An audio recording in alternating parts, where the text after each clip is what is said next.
Vítám vás u pořadu Na parket a dneska tady máme Kubu Mazucha. Nacházíme se v Ostravě v jeho taneční škole MG Dance. Kubo, já bych si tě určitě ráda zeptala vlastně na nějaký tu jako průsmyk tou tvojí taneční kariérou. Vím, že je to hodně těžký už jakoby to takhle sesumírovat do nějakých bodů, ale vlastně nejsou důležitý ty body, jsou důležitý, které jsou ty tvoje body, pro tebe ty důležitý body. Jak to jako vlastně vnímáš tu svoji taneční linku? No teď jsem to několikrát ve spoustě rozhovorů jsem to popisoval, takže jsem si to sám musel připomenout, zbilancovat a asi bych se jenom zachytil takových milníků tanečních, tomu říkám, to bylo v roce 2003.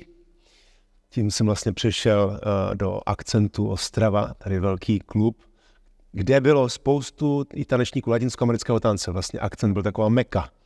Takže to pro mě, když pomineme teda ty začátky, ty dětské léta, tak ten Akcent vlastně tam jsem narazil na hlavní moje trenéry, což je Jaroslav a Jana Kunešovi. Tak ti v roce 2003 vlastně ze mě udělali vicemistra republiky a jel jsem na mistrovství světa. A v jaké kategorii teda? To bylo v kategorii junior. Ale jako druh tance? V latinskoamerických tancích. Aha, ok. Jo, v latinskoamerických tancích. Takže jo. Jsem akcentáky nedělal, vidíš co? No, akcent je disco, showdance, jo, contemporary taky, ale latina tam byla obrovská složka. A postupně ti latináři všichni začali jako odjíždět do světa, ta starší generace, a teď se někteří vracejí zase zpátky. Ale vlastně jsme tam zbyli jako takový poslední mohikáni s mojí taneční partnerkou, poslední Míšou Gatěkovou. No a potom byl rok 2013, takové 10leté milníky mám. A to jsme vlastně jako se uchýlili z těch latinskoamerických tanců, z té pětice, k jednomu karibskému tanci, respektive ke 3 takovým základním, salsa, bachata a merengue.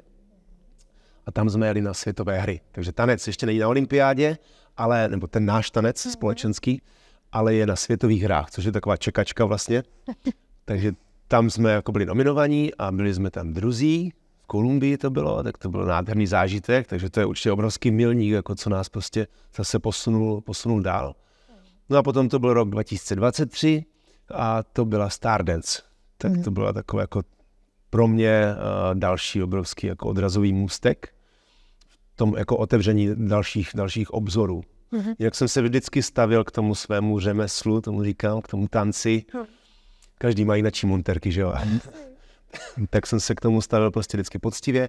Oči otevřené jsem měl. Takže je tam spoustu dalších samozřejmě jako bodů, prostě, které bychom mohli projít, ať je to televizní pořád, nějaký projekt prostě pro lidi, tanec pro všechny a tak. Dance for people, takže je to spousta, ale Stardance vlastně byla taková odměna jakási zase za nějaké to 10leté prostě období. Jsem zvědav, co přijde v roce 2033. Tak to jsou taky Kristovy léta pro tanečníka. No. Hele, to zní jako neskutečně, no. Já vlastně takhle, já tě mám samozřejmě taky naposlouchanou z různých rozhovorů, že jo, a tak dále, protože samozřejmě nechci, aby ses mi tady opakoval. Ale přišla mi vlastně zajímavost z pohledu teď jako toho praktického, protože celý tady ten podcast, celý tenhle pořad je taky o tom, aby jsme nejenom jako otvírali to téma z pohledu těch úspěchů, ale aby vlastně se dokázalo to téma otevřít i obráceně, aby trošku dokázala to veřejnost možná i někdy nacítit, co je to vlastně tanečníkův život, jo? Protože samozřejmě, když jsi zpěvák, minimálně jich sice minimum, ale furt mají možnost se tím nějak prostě, neříkám jenom uživit, ale prostě jo, mají tam možnost jakoby se dostat do nějakého levelu. Když se tanečník dostane do nějakého levelu, zas tak moc to pro něj neznamená žádná jako furt se bude muset minimálně v Česku prostě i známý dobrý tanečník musí přemýšlet nad tím, co bude a jak to bude dělat, aby furt minimálně nějaká životní úroveň, kterou si nastavil, tak aby fungovala. Prostě nemá to rozhodně zadarmo a jako nepadá to vodníkat. Prostě. A tam mi právě přišla strašně zajímavá ta tvoje úvaha, že vlastně ta Stardance, nevím teď, omlouvám se, že vlastně trvá ten projekt, že několik měsíců a že tím, že jsi z Ostravy, tak vlastně byl to důvod i proč jsi jako několikrát sice zvažovala a nešel jsi do toho. A pak vlastně jste udělali nějaký moment, kdy jste si řekli, jako, že OK, tak teď se jako prostě přesouvám na x měsíců jako do Prahy. Je to tak, takže ať Stardance nebo globálně prostě ten tanec je velká dřina, časově jako i náročný. Takže když se teďka podíváme na tu Stardance vlastně, tak jsem nebyl připravený, nebyl ten správný okamžik jako čas na to, abych si mohl dovolit jít do té Prahy. Protože nebylo přístupné, aby se trénoval jako nikde jinde, než prostě tam na Kavčích horách, v těch zkušebnách. Takže to bylo nepředstavitelné, možná jenom v hlavě blok, ale nedokázal jsem to představit v tom náporu vlastně. Už nevím, který to byl rok, prostě jeden z těch ročníků před koronou. Jo.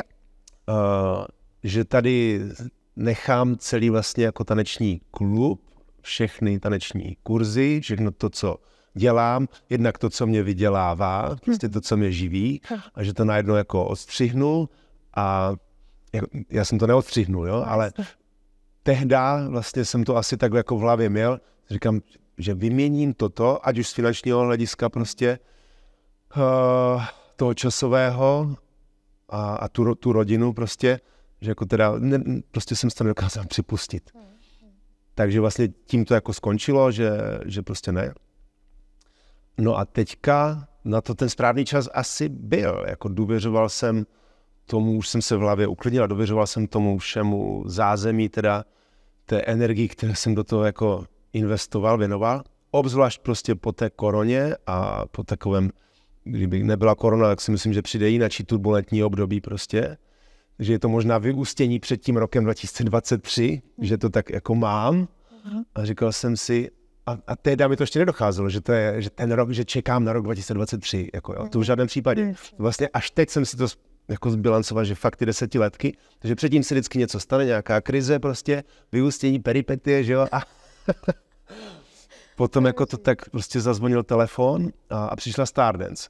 Tak jsem byl rozhodnut a v hlavě jsem už měl jako tak jasno, že jo, proč ne, prostě mám tady silný tým, silné zázemí prostě, třeba tady, kde jsme jako taneční studium, tak tady jsme od roku 2022 a prostě i rodiče jako z tanečního klubu vlastně, tak tady naběhli, přišli nám pomoct prostě a tehdy jsem tak jako pocítil, že jsme jedna rodina, že to má smysl a že si to jako teda můžu dovolit a měl jsem to opravdu jako takovou odměnu, no.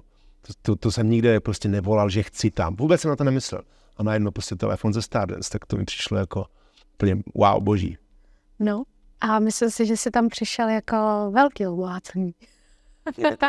Myslím si, že Stardance může být ráda, že Kuba Mazuk si udělal ve své hlavě čas. No ve své hlavě, hlavně pořádek, no. Ano. Čas si myslím, že máme. Přesunul jsi taky vlastně už do toho manažera, že jo? Vlastně jsi proměnil trošku ve své hlavě, ne? No, to jsem se vždycky snažil jako naučit a myslím, že to ještě jako pořád nemám. Ale takže časový manažer si máš na mysli, že? No, tak jako globálně, že jo? Vlastně najednou ty kompetence předáváš přesně jako i na další lidi, že jo? Jako, takže... No a to jsem se snažil jako naučit. Myslel jsem si, že to jako umím, že to funguje prostě, ale těch jakýchsi, já nevím, záškobrtů, klacků pod nohy a tak jako pomyslně, tak bylo tolik, že když teďka zbilancuju jenom částečně prostě to, s čím jsme si jako procházeli já a s tu Míšou Gatěkovou vlastně jako bývalou spoluzakladatelkou vlastně toho našeho tanečního studia MG Dance a tak, potažmo potom s mojí ženou, protože Míša už odjížděla za svým manželem zase do Brna a moje manželka Monika vlastně začala pomáhat mi. Tak to, jak jsme to celé jako se snažili kloubit a uchopit to, co všechno vlastně to naše portfolio, že tak jako nazvu, manažerské a biznisově, tak to, co jsme nabízeli, no tak to bylo strašně dobře rozjeté a pak najednou prostě jako přicházely takové fuck upy, že člověk vlastně v tom tanci je to těžké se uživit a musí být vlastně ten vedoucí jako všechno. Účetní, manažer, vedoucí klubu, psycholog, prostě pro děti, pro rodiče. Účetní už jsem říkal, nevím. Jo, rozhodně. Jo, marketér. Organizér, prostě organizátor. marketér, přesně sociální sítě a furt toho prostě přibývá, jo, rozumět legislativy a tak dále. Takže ano, máme účetní a stojí to strašný prachy, takže se musí o to zase víc jako otáčet.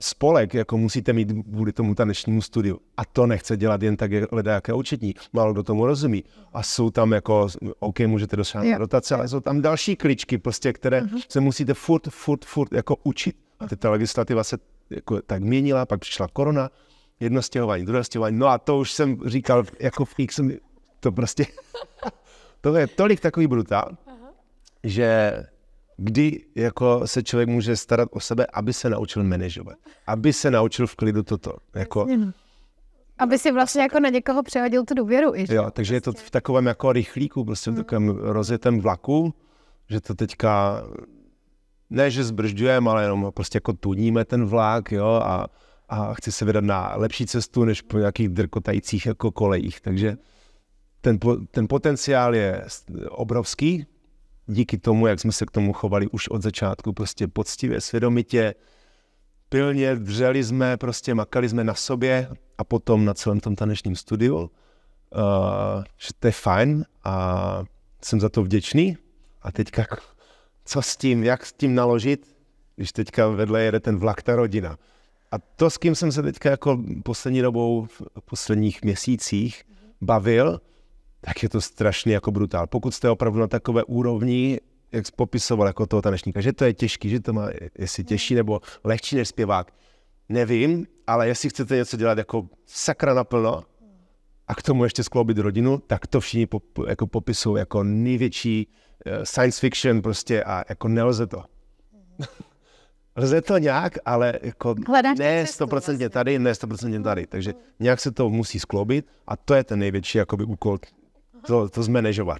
Ale chápu to tak, že máš partnerku, která jakoby ti v tomhle asi nakloněná, ne? Ano, moje žena Monika je jako tomu nakloněná, je taky bývalá tanečnice, takže je to možná v tom spolu prostě. To možná o trošku lehčí. Jsme v tom spolu, strašně mi fandí a prostě pomáhá jako ve všem, je mou velkou oporou. Ne nadarmo se říká, za každým úspěšným mužem je žena, že jo? Ano. Krásná, úspěšná, právě ještě úspěšnější. Takže já ji tak považuji, že bez ní bych to určitě jako nezvládl, nedal. Protože mě podržela ve spoustě jako situací a vždycky mi dodá takovou tu důvěru. Já myslím, že já jsem na jednu stranu snílek prostě, mám jako, nedávám si ty limity a ona mě v tom jakoby tak nějak podporuje. Že na druhou stranu jsem, ale jako žiju v realitě a říkám si, tohle není ještě možný, jako jo, nebo já nevím, všechno jde. Teď už jsem jakoby k tomu všemu otevřenější právě, ale na jednu stranu se teďka snažím jako tak učit a navázat jako na jakési téma síla myšlenky, což určitě jako má velkou sílu, ale vůbec to, že to nemůže třeba sál, nemůžete mít jakoby hned lusknutím prstu, že vám to někdo, já nevím, postaví, všichni mluví, jo, a my ti uděláme taneční studio, toto. Jako mi to stálo prostě roky života, třeba najít ten taneční sál, měsíce prostě, jo. A než se to vybude, než se to otevře. Takže jako jde to všechno, ale ve správný čas si myslím. Jo. I když si to budu sebe víc jako představovat a nelpět na tom, tak se to třeba stane, takže mám to myšlení teďka jako tak nastavené, takže snažím se to skloubit, ale... Takže se to vlastně děje. Děje se to. To je na tom to krásné. Jo, ale stejně furt jako takový to šlehání, prostě tady složenka, tady hypotéka, tady... To musí jako zavřít tím uši a oči prostě, jo. Tak to samozřejmě jako nejde. Musím říct, že musím jenom rychle teď navázat na tebe výborný podcast. Budu tady promovat konkurenci v ozovkách. Ne, to vůbec ne, protože oni jako jedou párový podcasty. Frankly se to jmenuje a měli tam teď Klusovi. A oni tam přesně popisovali tady to, protože oni vlastně úplně mají ten umělecký mindset, že jo, jako, a vlastně oba ještě. To je vlastně jakoby, to je dost unikátní v párech, že by v tom byli oba, víš, jakože to mě napadlo, když jsi to teď říkal, vlastně kdo z vás je víc ten rácio. Já nebo moje žena? No asi já. Jo? Jo. Že ty se to teď seš v té fázi, kdy si teda dovoluješ. No. Jasný. Ale potom je ta realita, že tam jako venku toho všeho, no, co člověk musí jako překonat. Takže snažím se nedělat si nějaké omezení, a jenom se s tím člověk musí jako vyrovnat, říct si ano nebo ne. Jako furt život je otázka prostě rozhodnutí. No. Takže teďka dělám spoustu furt neustále jako nějakých rozhodnutí. Musím dobře zmanažovat hlavně svůj život jako rodinný a s tím klubem prostě. A to, že musíte zmanažovat lektory, musíte zmanažovat to účetnictví, to všechny marketing a tak to teď jako postupně děláme. Ale ani tohle nejde jako, že bum a umím to. Bum a stane se to. Jako jo. Stala se výborná věc, to, že právě za sebe a za mou ženu, my jsme v tom 24 hodin denně prostě, 7 dní v týdnu, víkendy, soutěže, teď soustředění dneska třeba a tak dále. Do toho vám tam poletují ty dětičky. Přesně tak, doma poletují dětičky, do toho vám píšou prostě zprávy rodiče a tak, takže to je otázka samozřejmě toho časového managementu. Co Stardance? Myslíš, že je to ještě někdy tvoje cesta? Já si myslím, že to cesta je. Určitě jsem tomu otevřený, protože to mi dalo strašně moc. Právě jakoby takový boost do toho uvažování, jednak takže jsem byl s tou Evou Adamčíkovou, která je taková jako neřízená střela. To, co jsem jakoby pochytil, nebo jak si to třeba jakoby já vysvětluji, tak je, že ona má strašně jako silný tým právě kolem sebe a může dělat jenom tu svoji věc. Jo? Ale potřebujete k tomu zase peníze, jako jo. Nebo být, já nevím, tak úspěšní prostě, abyste na sebe nabalili prostě ty lidi s těma penězma, jo. Já nevím, jako v tom je ten tanec prostě fakt jako strašně slabý, jo. Už jenom ten samotný tanec, ale když tomu dám jako zase sebe prostě a ti lidi se nabalí na mě a nebudeme se bavit o tanci, no tak OK, tak je tam, jo, to je to, že jsem tomu přístupný, že se to může stát. Jo. A takže už jenom v tom, že prostě fakt se může věnovat 100% prostě tomu svému sportu a jasně, že po nich chcou nějaké odpovědi prostě a volají a musí s manažerama komunikovat, ale já jsem vlastně jakoby zavřenej prostě tady mezi 4 stěnama, jo, a rád bych právě jakoby to, co tady přidávám, já jim tady 130 dětem jako v tanečním klubu a asi 100 jako kurzistů, dospělých lidí, kteří tady chodí jako na lekce, tak ta Stardance jako vám najednou otevře oči, to se dostane k milionům lidem. Jako jo. Takže já jsem vždycky právě takhle uvažoval, ať to byl ten projekt Dance for People, prostě dostat to mezi lidi, tancovali jsme na náměstí, v obchodácích, na radnici a na všech možných akcích, plesech, tak cítím, že jako tu radost dokážu rozdat a jsem tam zároveň jako šťastný. Jo. Ať už nevím, slyšela, že prostě fakt 10 let jako nějaké bolesti hlavy a tak. To jsem neslyšela. Jo, tak to prostě i v to období 10leté prostě a teď to tak trošku pokračuje, ale jako zmírnilo se to, tak když jsem prostě vešel na ten parket, ať mi bylo sebehůř, tak tam jsem byl prostě jako happy. Že ten tanec opravdu jako flow prostě. Flow a to, co se tam jako vylučuje prostě. Vlastně jako, ty si doručuješ endorfinu vlastně, to je jak droga vlastně. Jo. Tak tady se dá říct, že dělám něco, co mi baví a jsem šťastný, jsem za to jako vděčný. Ale není to jenom ta 1 hodina prostě. To si myslím, jako spoustu lidí myslí, že nebo na vystoupení, že tam jako přijedeme a uděláme 1,5 minuty tanečku, jako tam zaskáčeme. Zatím je strašně dlouhá prostě dřina, odříkání, prostě oběť, jo, a potom ale předvedeme jakoby to umění. Že ten tanec už od pradávna, myslím, že jako strašně důležitý pro tu společnost. Takže o tom mluvím. Jako, je to něco, co mi baví? Super. Chci to dělat dál, určitě z toho nechci utéct. Chci se tady starat prostě o taneční školu, ale v prvé řadě prostě se potřebuje jako uzdravit sám, asi teďka jako po nějaké prostě strašně dlouhé době. A zase, když jsem to s někým jako probíral, jsem to jako třeba na různých rozhovorech jako říkal, tak jsem si uvědomil, no teď to dělám od 6 let, už 30 let a jenom se ta soutěžní dráha nebo toho dítěte jako tancuje, super, se přelije v tu soutěžní dráhu vrcholového sportu, kdy jsme jezdili na mistrovství Evropy, světa a tak dále. Takže oželíte lyžařské tábory, příměstské tábory, jak jedete na soustředí, makáte non-stop. Pak se tady tahle kariéra prostě vrcholového sportovce přesune k tomu snu většině tanečníků, chci mít svoji taneční školu, chci vést ty děti, chci v tom pokračovat, jak můj trenér, oni mi dali tu lásku k tomu tanci, k tomu učení a tak. A samozřejmě někdo k tomu má větší vlohy, k tomu učení, ne každý dobrý tanečník je dobrý učitel, že?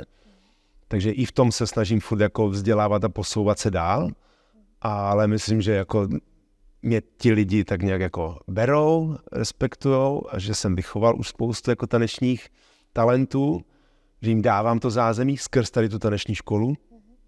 Vychovávám, teď se to dál jako přelívá do toho, že vychováváte teda ty svěřence, vychováváte i lektory, aby to dál potom mohli v tom pokračovat, pokud se někdo takový najde v tom vašem jako tanečním okolí.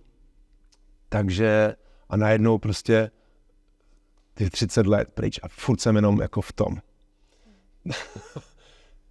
Vedl jsem nějakou debatu prostě s kamarádkou, ona byla právě v té Americe, oni říkali, jo, tam jsou taneční lektoři, vy máte třeba prostě, jako vyhoříte a máte na 2 měsíce zákaz.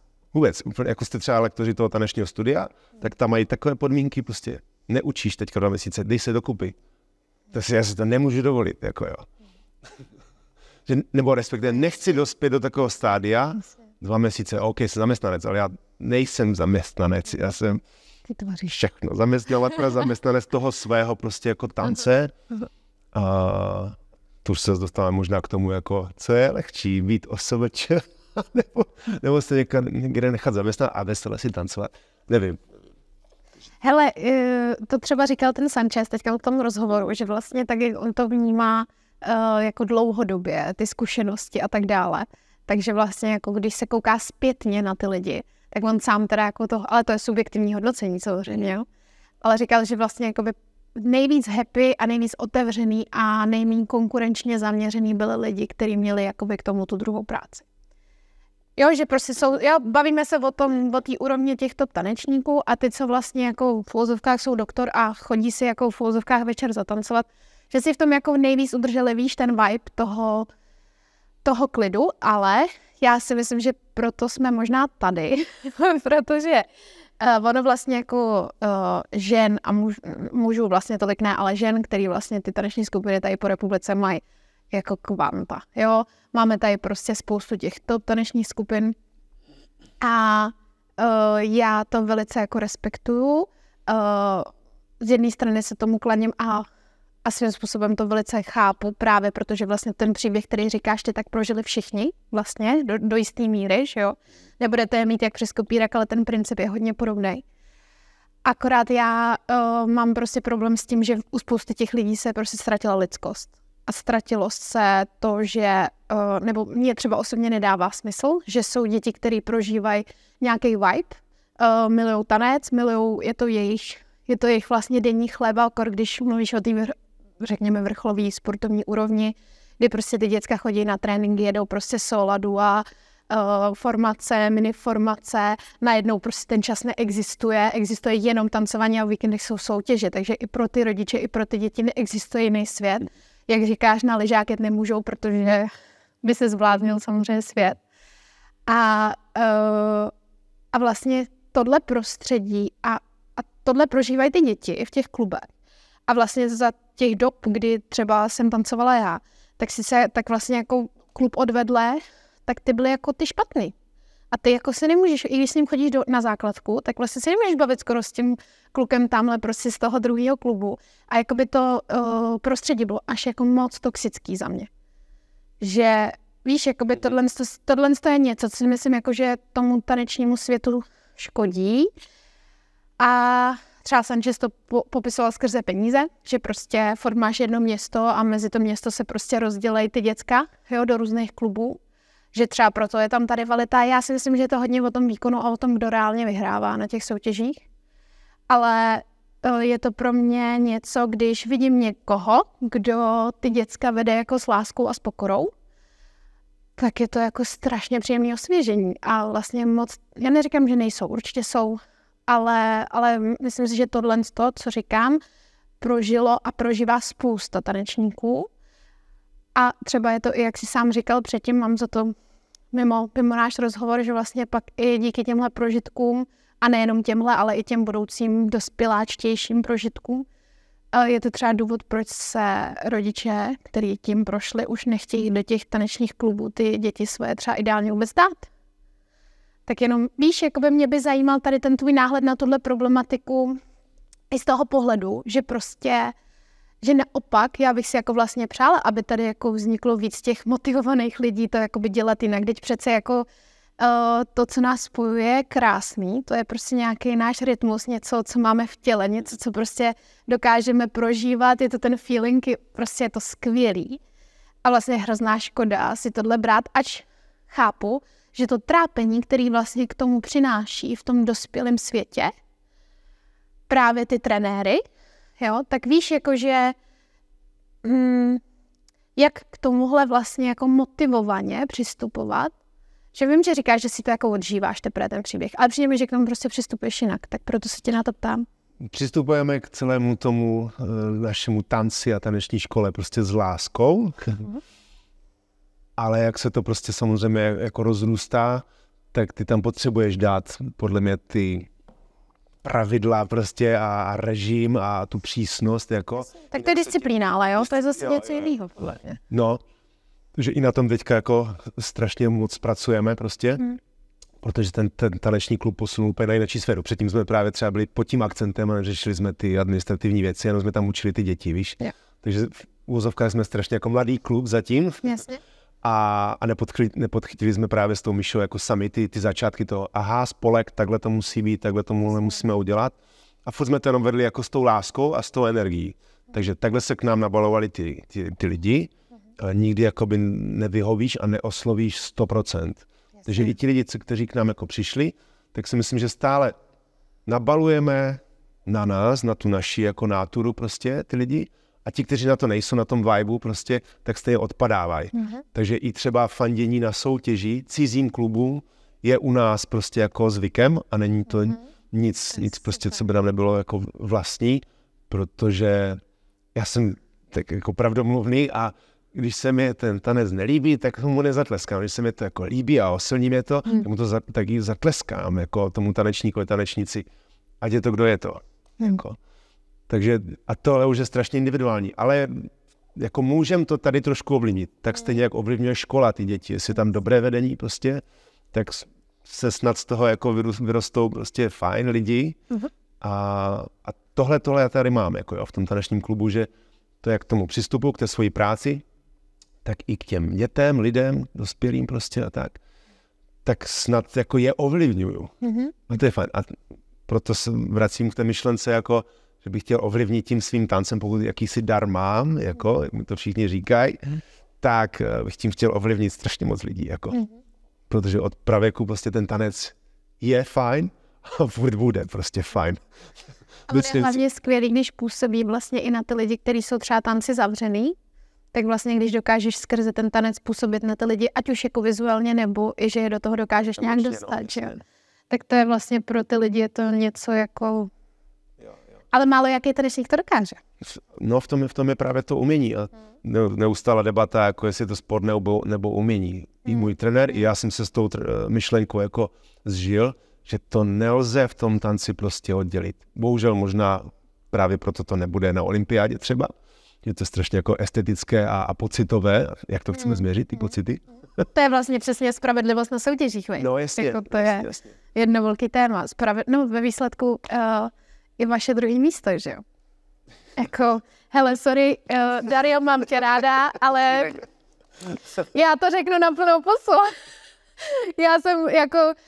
Já jsem fakt nikdy emoce neměla. Já teda miluju Evku, jo, jako lidsky. Prostě vůbec s ní nemám jako nic společného, ale pro mě je to úplně, já když jsem teďka zkoukala na ten její dokument, tak jsem i pochopila teda proč, ale jako ona je pro mě jako...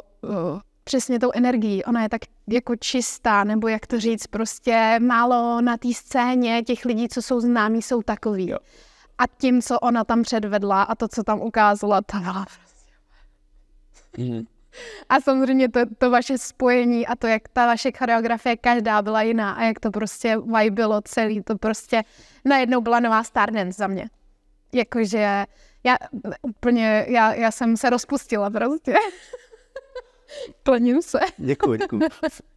A i tady v tomhle právě jsem ten snílek, jako, jo, že jsme si kladli prostě jinačí cíl, než vyhrát Stardance. Ale to jako...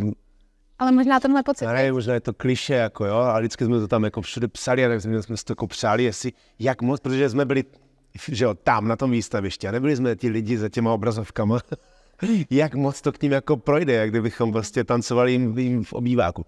A to je, v tom jsem třeba snílek, jako v tom si nekladu ty limity a doufám, že to tak prostě jako bylo, no. Jak moc je to propustné, ta prostě emoce. To mě zajímalo. Jak to všichni jako říká a já jsem nohama na zemi, na druhou stranu jako, ježi, tak jsem tady Kuba z Ostravy, Evka to měla úplně stejně. Nějaká Eva, já si jenom jezdím na svalt, jo. Jako. Ale takže o tom je celý její dokument, jo, já si tady jezdím prostě. Jako. Jo, přesně tak. Takže tohle mi jenom jako boostovalo právě ta Stardance, jako to moje nastavení, ty moje myšlenky a cítil jsem se tam jako strašně dobře. Hlavně si neumím představit, kdyby si ty dostal někoho jiného. No teda já jsem to pochopila, takže oni vás jako psychologicky vlastně nějak testují dopředu, že aby to jako nějak jako klaplo. Ale jakoby zcela objektivně z kohokoliv jiného, kdyby jsi tam dostal, vlastně nevím, jestli by si dokázal předat to, co si tam vlastně s ní předal, že vám to jako klaplo jako oběma prostě. To bylo jako neskutečný, že jste to za mě předali, no, to, co říkáš. Možná i to, jak si tady popisoval Dance for People a tak dále, tak možná tohle byl třeba i ten moment, víš, kdy si to jako předal ven. Myslím si, že to ty lidi cítili. Jo. No tak hledám ty cesty. Zkrátka, jakoby nechci být jenom tady myšlenkově uzavřený tady jako mezi 4 stěnama. I když tohle je samozřejmě to moje zázemí, za to jsem vděčný. Teď si tady připravuju choreografie na Mezinárodní den tance, kterou zase vlastně jako skrz co předám všem lidem vlastně v České republice. Tak doufám, že to bude mít úspěch. Takže jste někde vysílá, jo? No, to se vždycky každý rok vlastně slaví 29. dubna. Ano. Ale to jsme vlastně oslovili na to, jako vytvořit tu společnou choreografii, která vlastně se bude vysílat na různých prostě sociálních sítích a tak, jako do všech tanečních škol, studií a tak dále. Takže za to jsem děkuju moc, to je čest. A snad jako, to je to, čemu se chci prostě věnovat, rozdávat tu lásku skrz ten tanec prostě dál. A ono teda ještě za mě důležitá věc, kterou podle mě si strašně málo jako tanečníků jako uvědomuje reálně.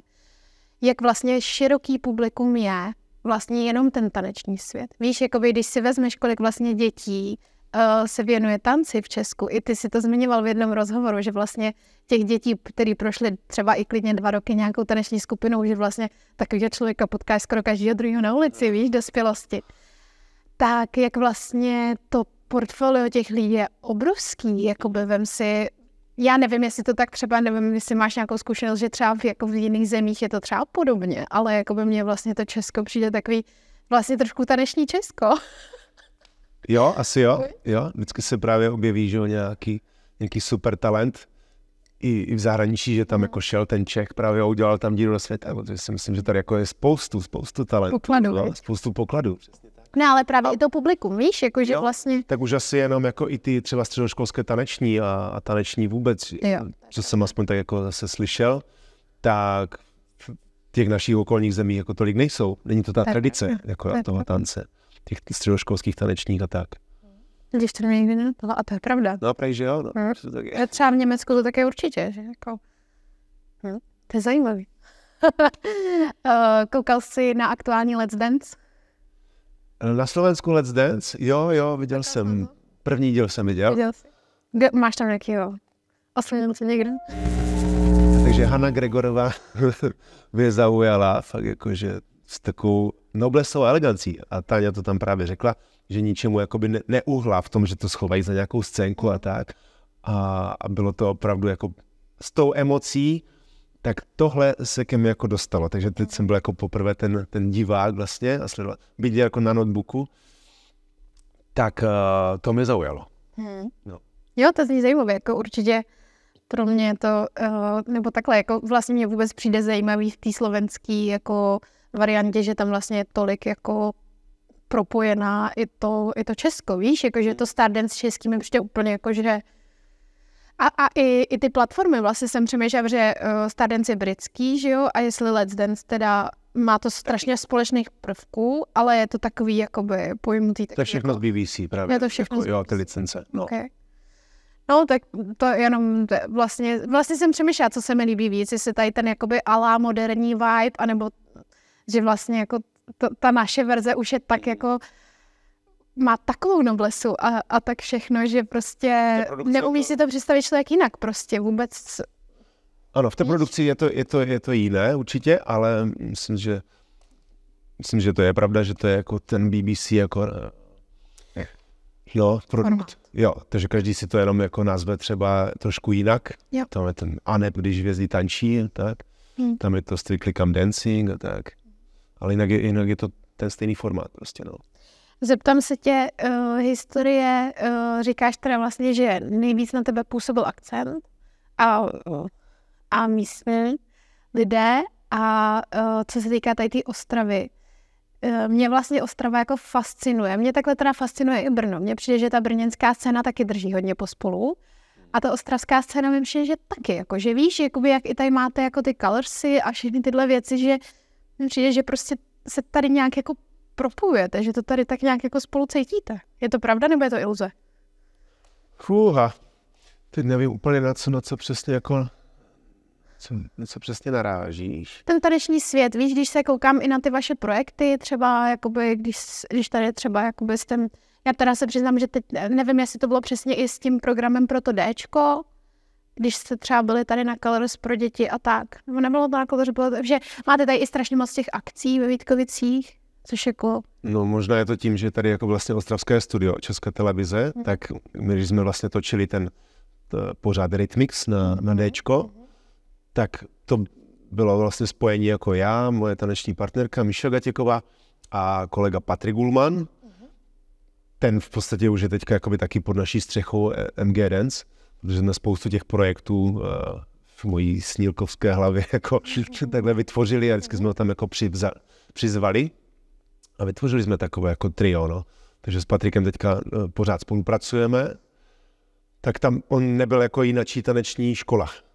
Protože jinak si myslím, že trošku to tak cítím, že si právě každý jako jede na tom svém, jako, víš, na tom svém písečku prostě. A co je ale jakoby globální věc, prostě tak všem, jako všichni máme ega svoje a tak jak každý tanečník má tu svoji cestu, nebo většina mých vrstevníků prostě měla a budou mít svoji taneční školu, tak potom se nechcete jako s nikým spojovat, jo, anebo společně tvořit choreografii. Takhle jsem to aspoň jako cítil já třeba. A já bych strašně rád, ale jako nebráním se zase, jsem otevřenější. Já bych jenom ráda řekla, mě už to tady napadlo několikrát, víš, když jsi tady mluvil, tak jenom bych ráda řekla, že zaprvé si myslím, že teď jako přichází i ve společnosti čas pro to, aby ty tanečníci jako vzali ten svůj hlas. To je jedna věc. A druhá věc, a to si myslím, že prostě je zásadní a to prostě nevím, proč to tanečníci jako nedokážou přijmout. Ty říkáš, že to tak máš, ale prostě to propojování, jako přesně vy máte jako strašně silnou platformu a vy se jenom potřebujete spojit, aby vlastně ten hlas byl, protože prostě pokud jako každý pojede na tom svým písečku, se nemůže jako vytvořit něco dobrýho.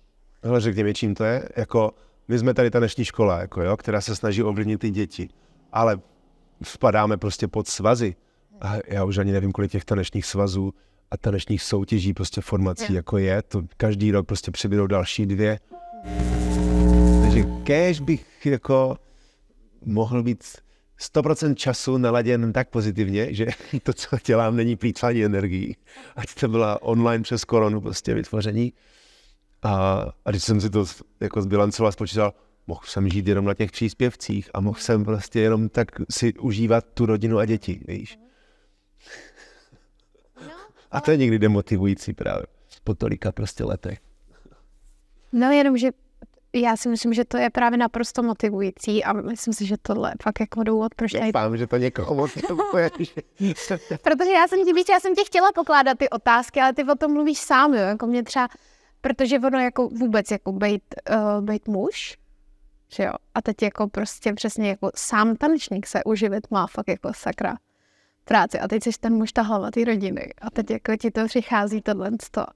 Tak jako by tam úplně mi to vlastně přijde Je spousta tanečníků, co mají rodiny, neříkám nic, ale v tomhle tom mi to přijde takový, že to muselo být pro tebe určitě nějaký období, kdy jsi to prostě musel nějak porovnat, jo?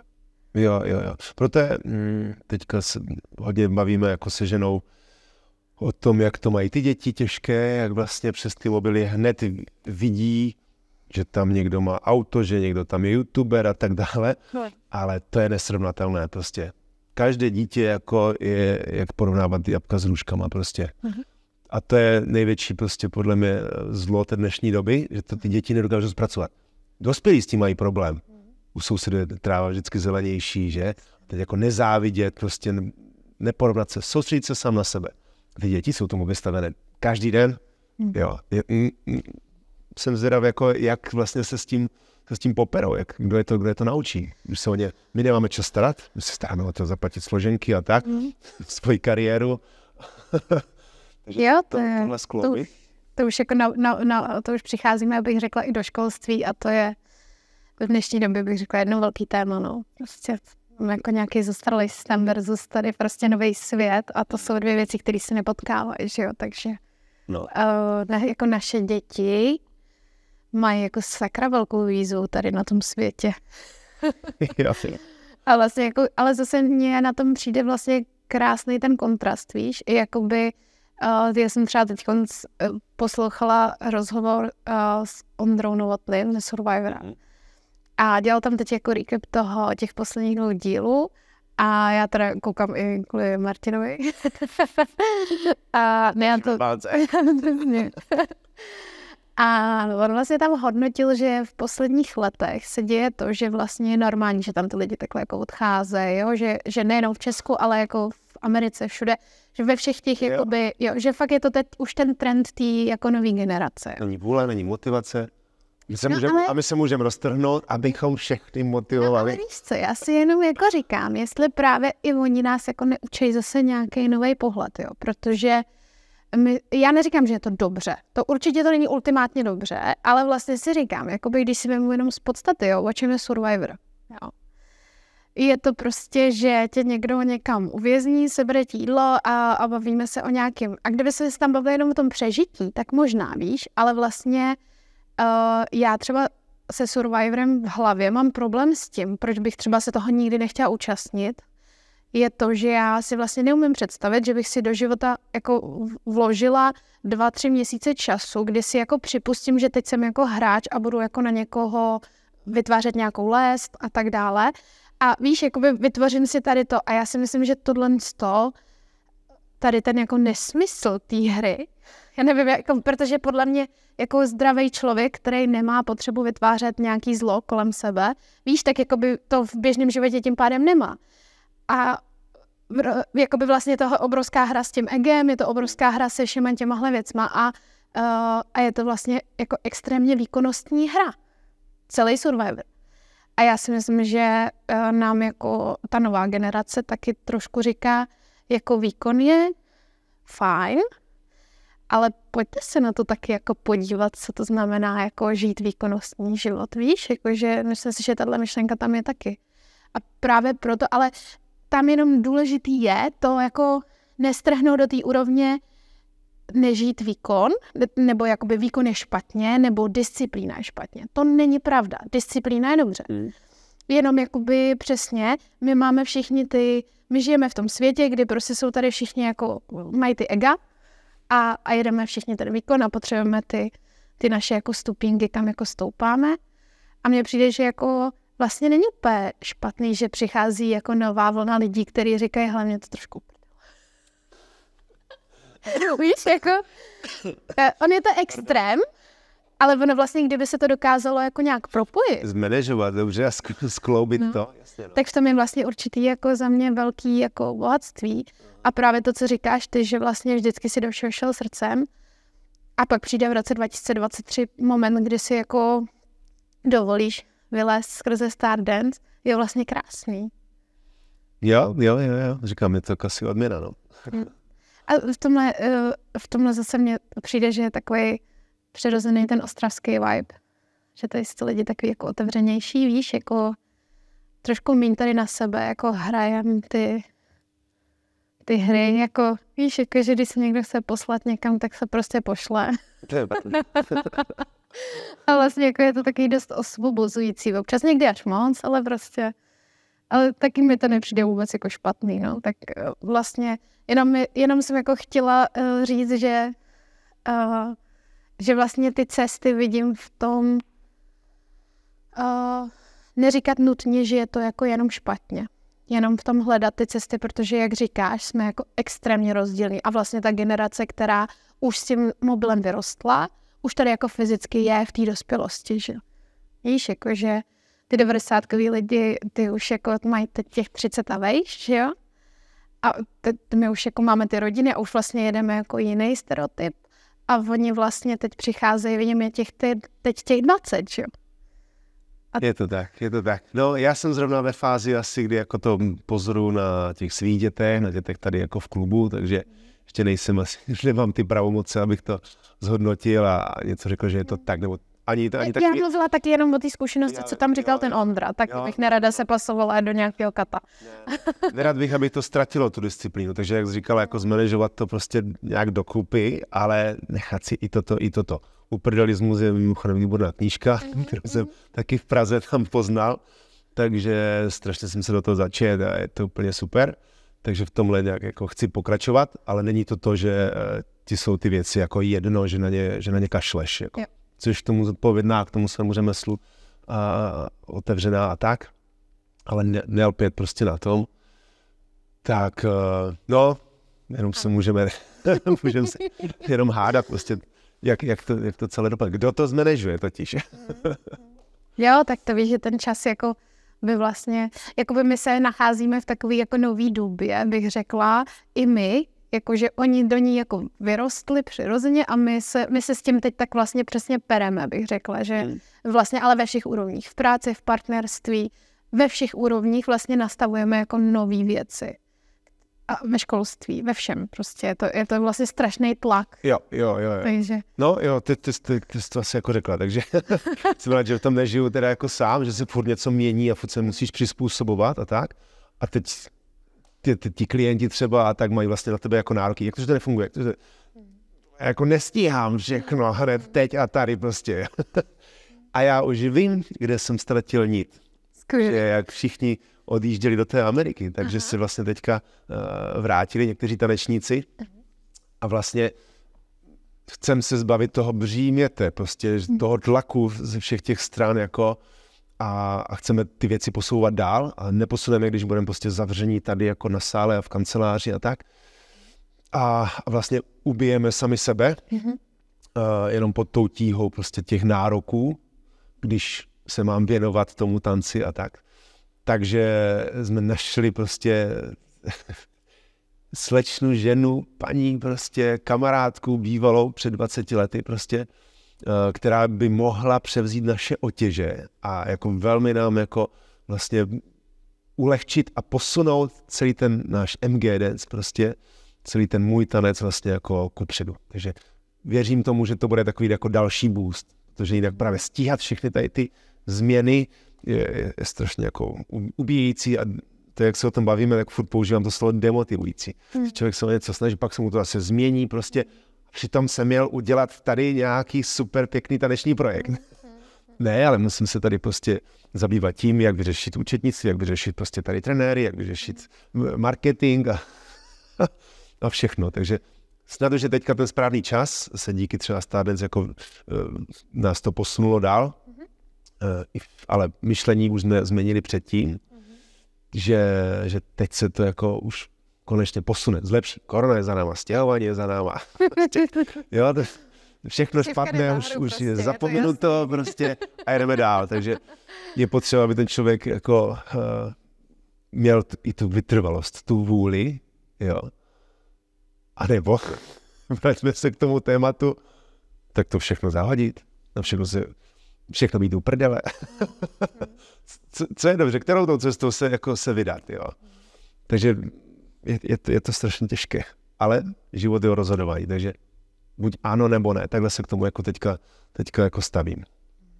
A prioritně prostě vzhledem ke mně a k mojí rodině. Ke mně, protože s tím zdravím jsem to jako měl opravdu teďka šílené, nahnuté a nerad bych extrémně vyhořel a nerad bych vůbec jako, abych skolaboval nebo něco prostě. A tím tady zanechám celou svoji rodinu, zanechám celý taneční klub a co. Takže prvotně se prostě člověk musí zaměřit sám na sebe. Toho se teďka držím a to je možná jakési prostě moudro jako a motivace, pokud to má něco přinést, tenhle rozhovor. No určitě, já to taky jenom nechám doznívat, protože tvoje slova jsou strašně silný, ale a důležitý. A protože ten tlak prostě je veliký a vlastně přesně nechat v tom tu vášeň je někdy těžký, ale zároveň jsem si teď vzpomněla na to, jak předpokládám, že je to někdo z Ostravy, jsi s ním měl právě nějaký podcast a on říkal, že seš nejvíc usmívavý člověk, který ho zná. Nevím, jestli si to vybavuješ, ten rozhovor. No dokonce to řekla i Eva. Aby si myslel, že ona je nejvíc vysmátá, nejvíc všechno ubrtele. A jak právě se někdo ptal, tak ona jako o mě řekla, že co jsem vlastně jako by já zase přinesl jí prostě, takže poznala člověka, který ještě víc jako vysmátej a jsem říkala Ford, prostě jsem si zvrtnul ten kotník, jako, že jsem se tomu smál. Takže jo, asi jo, no. To je za mě skvělý a to si myslím, že vlastně to všechno, co děláš, takže ti asi prostě přináší do toho života tu radost, ne? Že to tak prostě v sobě máš. Jo, většina těch věcí, ano. Teď už se nebavíme o tom trápení. Co tě nezabije, to tě posílí, jako, ale všeho s mírou, jako nemůžeš se prostě zabíjet prostě non-stop několik let, no. A víš, že to mi přijde, že vás právě s tou Evkou taky propojovalo, že ona tím právě, že má v tom těle v sobě taky tu vášeň jako ty, víš, takže že vlastně ten smích vás jako propojuje v tomhle tom, že jste jako v tomhle tom hodně podobně otevřený. Jako. To bylo přirozené, vlastně spontánní, no. Jo.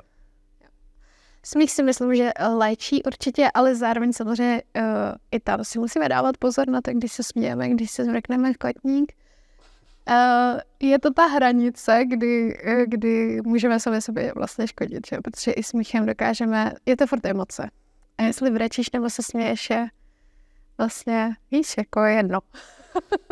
Prostě jsme na to zvyklí, že jo, víš, jako každý máme jinou výchovu, prošli jsme si každý něčím.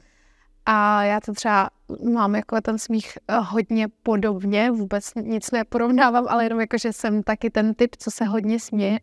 A taky jsem si jako v tom životě pak musela zvědomit ty momenty, kdy jsem se měla smát a kdy ne. Protože ve výsledku přesně pak třeba ani vás někdo třeba ani nebere vážně v tu chvíli. Mně se opravdu reálně třeba stalo, že jsem byla na snowboardu a zlomila jsem si ruku tak, že jsem prostě vylítla, jela jsem na kotvě a vylítla jsem prostě nad ty dráty. Tam, kde vás veze ta kotva, tak nad to jsem vylítla a spadla jsem na zem. A udělala jsem si otevřenou zlomeninu. A co jsem udělala? Stala jsem a smála jsem se.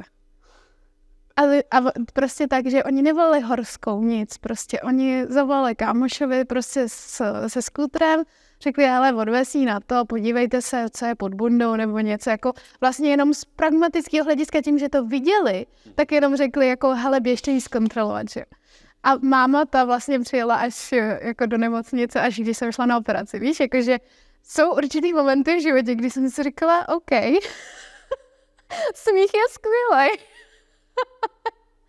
Pocať, jako i tam by se jako měli zvědomovat, tak to jenom třeba někdo, kdo se taky rád směje, že je skvělé, že to nakažlivý, většinou tím odvíráš ty srdce těm ostatním lidem, ale neznamená, že tě je vlastně vždycky do smíchu. Asi tak. No, já jsem se s tebou tady narazila teď před chvilkou téma historie Ostrava, tancování, zmiňoval si Českou televizi, že vlastně tady má studio a tak dále. A což je vlastně poměrně unikátní. V Česku ani nevím, jestli má víc studií. Ještě brněnská. Ale že vlastně i historicky třeba i za těch komunistů se tady jako vysílali, třeba část Silvestra se vysílala z Ostravy, jo? Že prostě vlastně se to jako zvláštně, nebo ne zvláštně, a prostě kombinovalo se to nějak. I ty říkáš, že vlastně tady můžeš točit pořad, jo, který vlastně je pak na tom celostátním formátu. řekla bych, že v Praze určitě UNO, určitě je tam taky velká taneční historie, takže vůbec bych to nechtěla nějak znevážit, vůbec ne, jenom jsme se k tomu ještě prostě nedostali, k tomu tématu. Ale i v té Ostravě si myslím, že jsou velký základy taneční a chtěla jsem se tě zeptat, jestli právě si třeba nějak potkali tanečně s kuchařem a s kuchařovou jako školou, nebo... Jejmi taneční jsem taky prošel, jako taneční školou.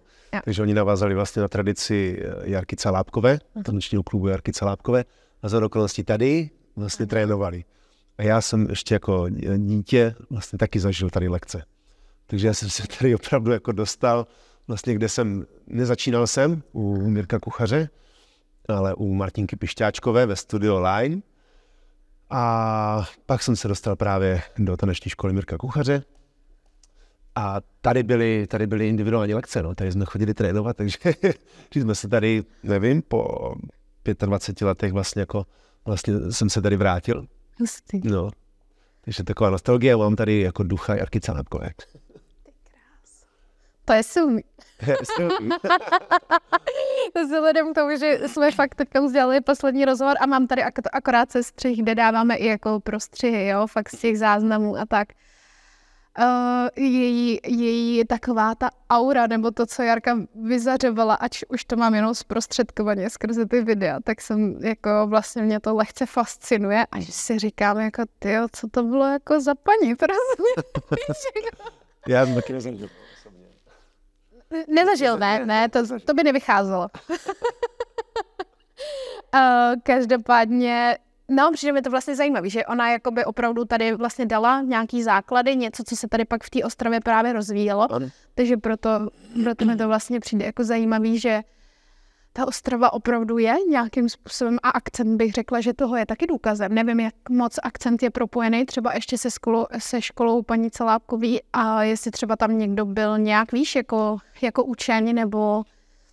Jej, já z těch archivů moc jako nevím, ale akcent vlastně mají manželé Buroňovi, takže tam asi nějaká jako historie je, a nevím, jestli z taneční školu mládí od paní Vlachové, nebo od Jarky Calábkové, ale Jarka Calábková samozřejmě ten tanec posunula zase o nějakých několik levelů prostě víš, takže všechno čest a díky, a někde tam bych se asi jako bych chtěl zapsat, jako no, abych taky ten tanec prostě jako posunul kupředu. To je krásný a to je přesně tam, kam já mířím, rovnou z historie do velké budoucnosti. Máš něco, co si teda vysníváš, jak ty rád říkáš? Momentálně mám spoustu jako práce v hlavě s tím, jak to celé jako skloubit, jak uchopit právě. A je něco, co třeba jako vůbec můžeš říct, jo? To samozřejmě nikdo tě nevidí. Tu odměnu Stardance, jak s tím jakoby naložit samozřejmě, jak to posunout dál, jak to zmanéžovat. Takže teďka ještě jakoby úplně nějaký jako daleký cíl vlastně tak momentálně nemám. Momentálně mám spoustu jako vlastně nabídek, jak naložit prostě s tím, no, že je to Mezinárodní den tance, který vlastně budu jakoby tvořit choreografii, což je takový jako projekt, že vyhlášený UNESCOem 29. dubna, takže doufám, že se všichni zapojí, že roztančíme zase několik tisíc prostě lidí v celé České republice. No a potom dál rozvíjet ten můj projekt vlastně Dance for People, jako aby se to dostalo za zdí tanečního sálu a tělocvičen, kde máme taneční kroužky. Takže to jsou teďka spíš takové jako projekty, které jsou v začátcích, na kterých prostě pracuju. To je krásně. A chtěla jsem se tě zeptat, ještě mi tam zazněla taková věc, co jsi říkal taky v nějakém rozhovoru. Mě vlastně překvapuje v současné chvíli, jak vlastně, když se podíváš jako na závodní děcka, a nevím, jak moc to vnímáš jako trenér, tenhle progres, ale předpokládám, že jo, a proto se tě na to ptám. Bavím se teď spíš o té sekci street dance, protože v tom latino já to nedokážu úplně takhle jakoby zreflektovat. Ale vlastně to, co děti tancovaly před 10, 15, 20 lety jako jako formace, jako něco, jo, prostě jako jednotlivci a tak dále, tak v té době to, co tancují dneska, tak vlastně byly na to speciální kategorie.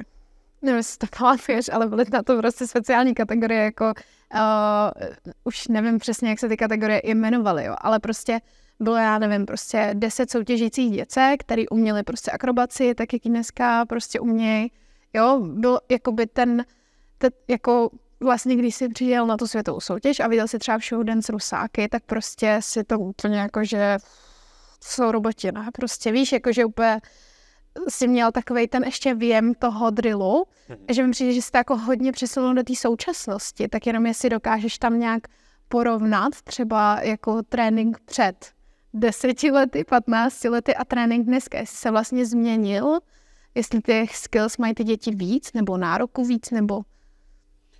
Jo, jsou pořád vyšší a vyšší nároky, ale jakože i v tom společenském tanci ti tanečníci z východu byli mnohem víc jako robotizovaní. Bylo to určitě tím přetlakem, spíše v těch tanečních školách, jako, že všichni chtěli a jeli za tím výkonem. A to tady na tom západě právě jako je méně a méně pořád. Takže co spíš jako, jak to vidím já, ten pohled je, že se to naopak víc jako rozkategorizovává a je, to vždycky dělám srandu, ale je prostě čača jako na jedné noze, čača s hudbou, čača bez hudby, čača na židli prostě. A pak jako vznikají další a další organizace. Možná je to o penězích, nevím, jako, jo, ale to je to, že se právě potom jako snižuje ta úroveň, ta laťka. A zase narážíme na to téma, je to dobře, jako, že si tak jenom tak jako budeme... Není to o tom výkonu, je to o tom potěšit všechny, jako. Takže momentálně ta naše generace to podle mě vnímá tak, už nemusím nic udělat, abych dostal odměnu. Už u nás, u rodin to začíná, jako jo. A opravdu mluvím nás, protože člověk nemůže být 100% jako tak bdělý a nastavený, aby uhlídal každou blbost, co vám prostě jako někde psychologie prostě řeknou, že takhle by se to mělo a další zase jináčí člen řekne a dělejte to tak. A jak se v tom má člověk vůbec orientovat, jo. Takže jenom jakoby i my si snižujeme ty nároky a říkáme si, jo, dobrý, hlavně ať jsme šťastní, ať jsme spokojení. Takže nesmí se to úplně urvat, že to prostě půjde jako do kytek, no. Takže nějak to zavčasu prostě uchopit, nebo si to má uchopit teda ta generace po nás. Drží mi palce, ale je to vidět prostě i v tom pracování. Já si nemyslím, že by to měla uchopit generace po nás. Já si právě myslím, že proto jsme mileniálové, že prostě proto máme jako ten poslední název jiný, víš? A ta generace Z je prostě něco jakoby novýho, ale my jsme tady ten most. Já myslím, že my jsme jako hodně důležitý. Jo. Každá doba měla svoje, takže teď se trápíme jenom, my, tak se budeme se trápit. Ale jenom jako, že musíme být otevřený, víš? Jakoby takhle to vnímám, že jakoby to se mně na tom rozhovoru s tím Ondrou nelíbil, že vlastně to skategorizoval, že prostě řekl, tak jsou to lidi prostě a nic nedotáhnou a to, když se baví s nějakýmkoliv zaměstnavatelem dneska, že jo, kdo má zaměstnávat generaci Z, jakmile je tam ego, tak prostě to je pro ně úplně, to nepochopí ten člověk prostě. Jo, že jako je tam rozdílný ten mindset už těch lidí, naráží to.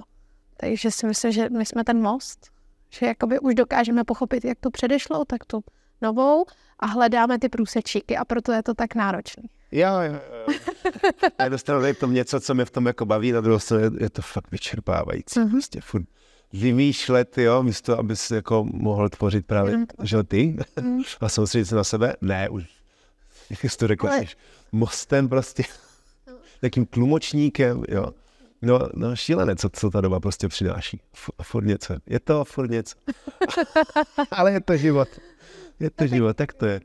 Z druhé strany, když odejdeme od toho, co je vlastně život tanečníka, vyměnil bys to někdy? Nebo jsi rád, že jsi v tom flow?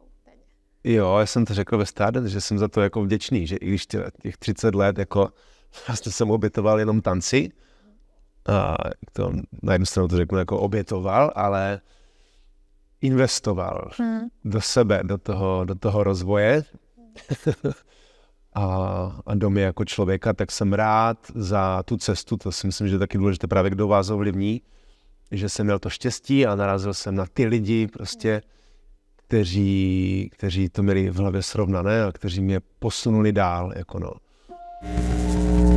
No a to vlastně bych řekla, že otevírá celou dobu to téma, který vlastně se tady zmínil, jestli vlastně i, protože myslím si, že komerční tancování by mělo určitě vypadat jinak, než vlastně v současnosti vypadá, to vlastně neexistuje, to jako existuje na eventech, ale to vlastně neexistuje. A pak je tady Stardance, ale to je vlastně jako jediný taneční pořad tady u nás široko daleko. Ale tam jsem o tom přesvědčená a myslím si, že třeba i tu linku tam vidím, ale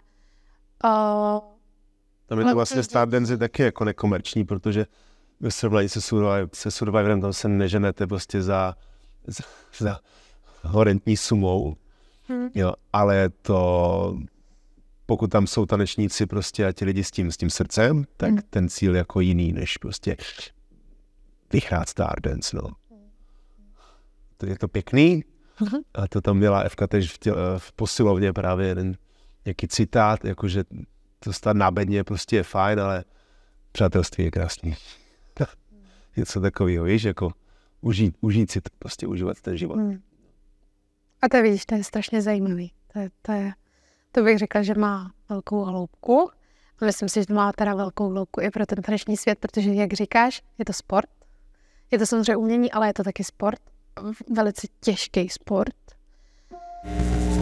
Je to těžký sport, který vlastně Stardance demonstruje, protože vlastně to, jak vy tam ukazujete ty tréninky a to, jak vlastně je těžký převést toho člověka do té formy a tak dále, i to, jak se tam vlastně, když si to vezmeš jako úplně ten nezávislý člověk, jak tam vidí skrze to hubnutí toho těla a všechny tyhle ty věci, tak to už vlastně demonstruje to, jak to tancování samo o sobě je komplexní a náročný, že? Takže, ale krásný samozřejmě. Takže tak, no, já ti, Kubo, strašně děkuju. Já doufám, že tenhle rozhovor si užije spousta posluchačů i diváků, protože nás najdete na YouTube, na Spotify, na Apple Podcast a tak dále a tak dále. Prostě na všech platformách, kde to jde a doufám, že to pro vás bude přínosné. Tak se mějte krásně. Moc mě těšilo, Niky. Děkuju moc krát za rozhovor.